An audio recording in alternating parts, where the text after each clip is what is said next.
Hi everyone. Today is January 19th, and I'm going to do the Bible reading. And for the Old Testament, the passage is taken from Genesis 39 1 to 41:16. Chapter 39. Now Joseph had been taken down to Egypt, and Potiphar, an officer of Pharaoh, captain of the guard, an Egyptian, bought him from the Ishmaelites who had taken him down there. The Lord was with Joseph, and he was a successful man, and he was in the house of his master, the Egyptian. And his master saw that the Lord was with him, and that the Lord made all he did to prosper in his hand. So Joseph found favor in his sight and served him. Then he made him overseer of his house, and all that he had he put under his authority. So it was from the time that he had made him overseer of his house and all that he had, that the Lord blessed the Egyptian house for Joseph's sake. And the blessing of the Lord was on all that he had in the house and in the field. Thus he left all that he had in Joseph's hand, and he did not know what he had except for the bread which he ate. Now Joseph was handsome in form and appearance. And it came to pass after these things that his master's wife cast longing eyes on Joseph, and she said, "Lie with me."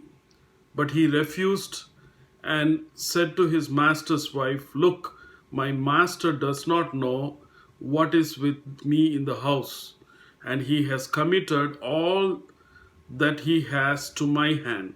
There is no one greater in the house than I, nor has he kept back anything from me but you, because you are his wife. Now then, how then can I do this great wickedness and sin against God?" So it was as she spoke to Joseph day by day, that he did not heed her to lie with her or to be with her. But it happened about this time when Joseph went into the house to do his work, and none of the men of the house was inside, that she caught him by his garment, saying, "Lie with me." But he left his garment in her hand and fled and ran outside. And so it was, when she saw that he had left his garment in her hand and fled outside, that she called to the men of her house and spoke to them, saying, "See, he has brought in to us a Hebrew to mock us. He came in to me to lie with me, and I cried out with a loud voice. And it happened, when he heard that I lifted my voice and cried out, that he left his garment with me and fled and went outside. So she kept his garment with her until his master came home. Then she spoke to him with words like these, saying, The Hebrew servant whom you brought to us came into me to mock me. So it happened, as I lifted my voice and cried out, that he left his garment with me and fled outside. So it was, when his master heard the words which his wife spoke to him, saying, Your servant did to me after this manner, that his anger was aroused. Then Joseph's master took him and put him into the prison, a place where the king's prisoners were confined, and he was there in the prison. But the Lord was with Joseph and showed him mercy, and he gave him favor in the sight of the keeper of the prison. And the keeper of the prison committed to Joseph's hand all the prisoners who were in the prison. Whatever they did there, it was his doing. The keeper of the prison did not look into anything that was under Joseph's authority, because the Lord was with him, and whatever he did, the Lord made it prosper. Chapter 40. It came to pass after these things that the butler and the baker of the king of Egypt offended their lord, the king of Egypt, and Pharaoh was angry with his two officers, the chief butler and the chief baker.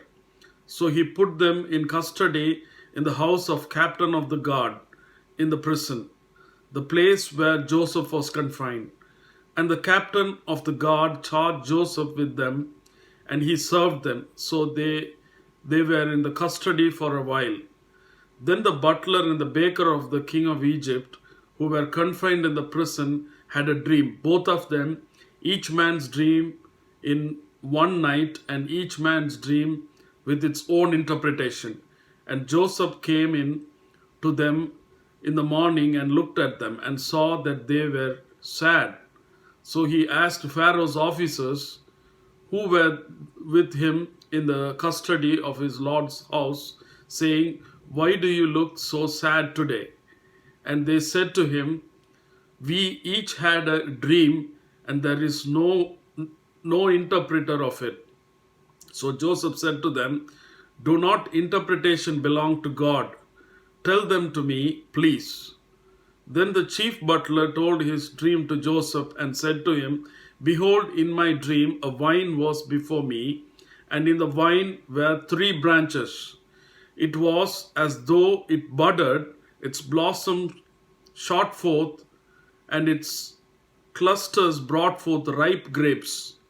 The Pharaoh's cup was in my hand, and I took the grapes and pressed them into Pharaoh's cup, and placed the cup in Pharaoh's hand." And Joseph said to him, "This is the interpretation of it.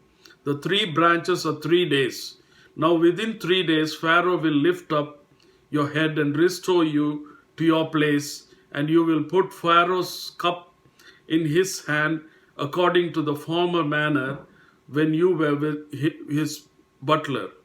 But remember me when it is well with you, and please show kindness to me. Make mention of me to Pharaoh, and get me out of this house. For indeed I was stolen away from the land of Hebrews. And also I have done nothing here that they should put me into this dungeon."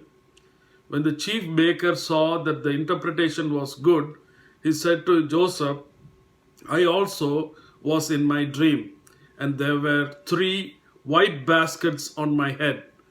In the uppermost basket were all kinds of baked goods for Pharaoh, and the birds ate them out of the basket on my head." So Joseph answered and said, "This is the interpretation of it. The 3 baskets are 3 days. Within 3 days Pharaoh will lift off your head from you and hang you on a tree, and the birds will eat your flesh from you." Now it came to pass on the 3rd day, which was Pharaoh's birthday, that he made a feast for all his servants, and he lifted up the head of the chief butler and of the chief baker among his servants. Then he restored the chief butler to his butlership again, and he placed the cup in Pharaoh's hand. But he hanged the chief baker as Joseph had interpreted to them. Yet the chief butler did not remember Joseph, but forgot him. Chapter 41. Then it came to pass at the end of 2 full years that Pharaoh had a dream, and behold, he stood by the river. Suddenly there came up out of the river 7 cows, fine looking and fat, and they fed in the meadow. Then behold, 7 other cows came up after them out of the river, ugly and gaunt, and stood by the other cows on the bank of the river. And the ugly and gaunt cows ate up the 7 fine-looking and fat cows. So Pharaoh awoke. He slept and dreamed 2nd time, and suddenly 7 heads of grain came up on one stalk, plump and good. Then behold, 7 thin heads, blighted by the east wind, sprang up after them, and the 7 thin heads devoured the 7 plump and full heads. So Pharaoh awoke, and indeed it was a dream. Now it came to pass in the morning that his spirit was troubled, and he sent and called for all the magicians of Egypt and all its wise men. And Pharaoh told them his dream, but there was no one who could interpret them for Pharaoh.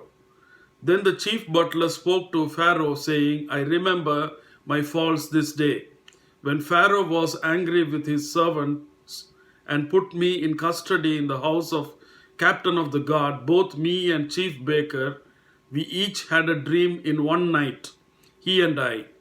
Each of us dreamt according to the interpretation of his own dream. Now there was a young Hebrew man with us there, a servant of the captain of the guard.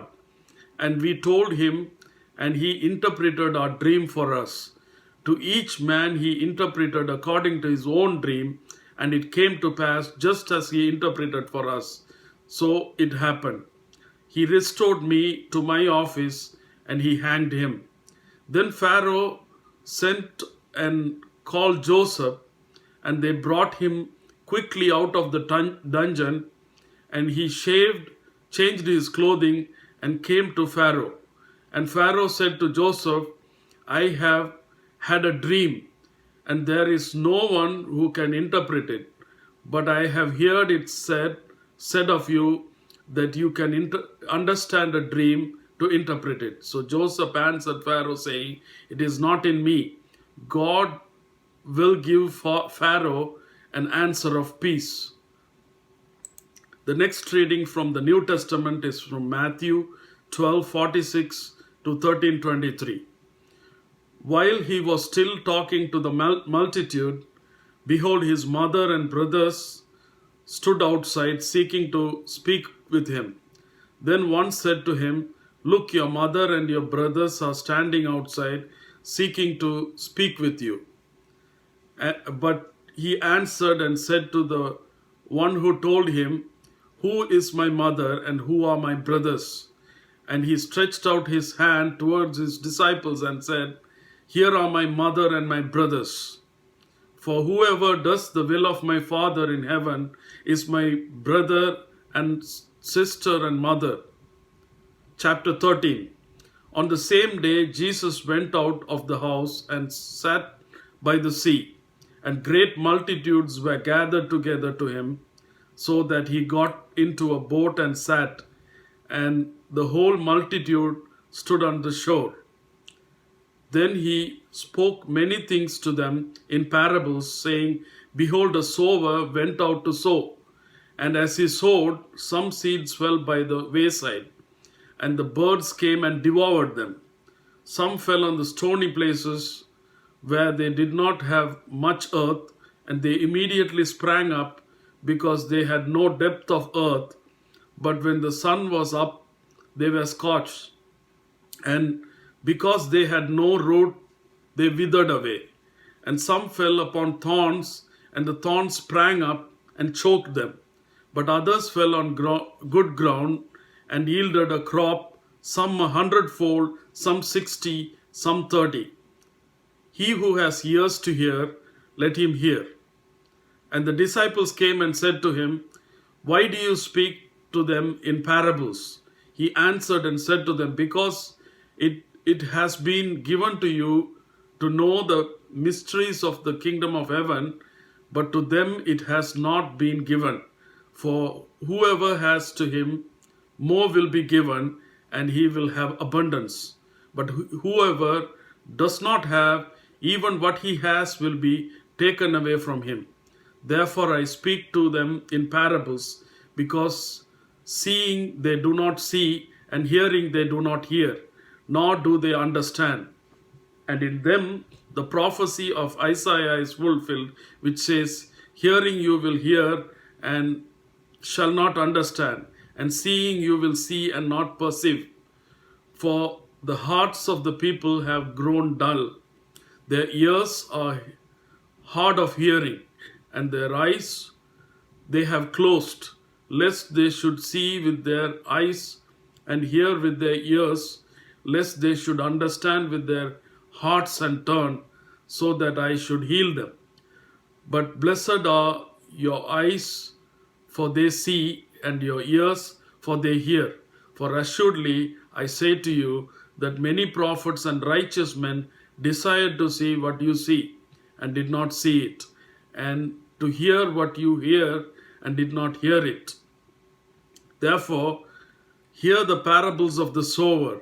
When anyone hears the words of kingdom and does not understand it, then the wicked one comes and snatches away what was sown in the heart.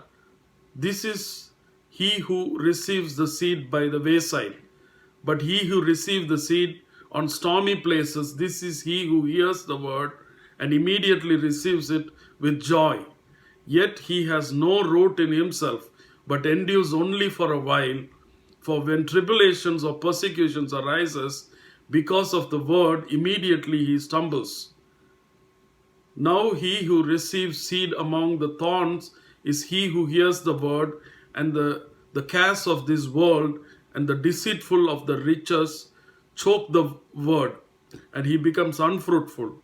But he who receives seed on the good ground is he who hears the word and understands it, who indeed bears fruit and produce, some 100-fold, some 60, and some 30.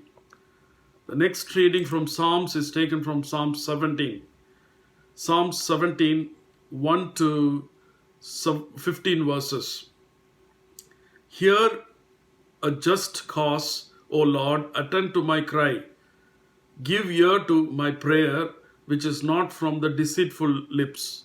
Let my vindication come from your presence.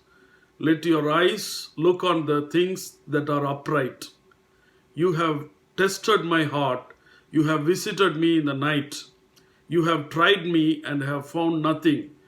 I have purposed that my mouth shall not transgress. Concerning the works of men, by the words of your lips, I have kept away from the paths of the destroyer. Uphold my steps in your paths, that my footsteps may not slip. I have called upon you, for you will hear me, O God. Incline your ear to me and hear my speech. Should your marvelous loving kindness by your right hand, O you who save those who trust in you from those who rise up against them. Keep me as the apple of your eye. Hide me under the shadow of your wings, from the wicked who oppress me, from my deadly enemies who surround me. They have closed up their fat hearts.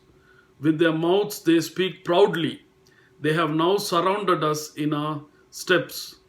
They have set their eyes crouching down to the earth, as a lion is eager to tear his prey, and like a young lion lurking in secret places. Arise, O Lord, confront him, cast him down, deliver my life from the wicked with your sword, with your hand from men, O Lord, from men of the world who have their portion in this life, and whose belly you fill with your hidden treasure. And they are satisfied with children and leave the rest of their possession to their babies. As for me, I will see your face in righteousness. I shall be satisfied when I awake in your likeness. The next reading from Proverbs is taken from Proverbs 3, 33 to 35. The curse of the Lord is on the house of the wicked, but he blesses the home of the just. Surely he scorns the scornful, but gives grace to the humble. The wise shall inherit glory, but shame shall be the legacy of fools. Amen.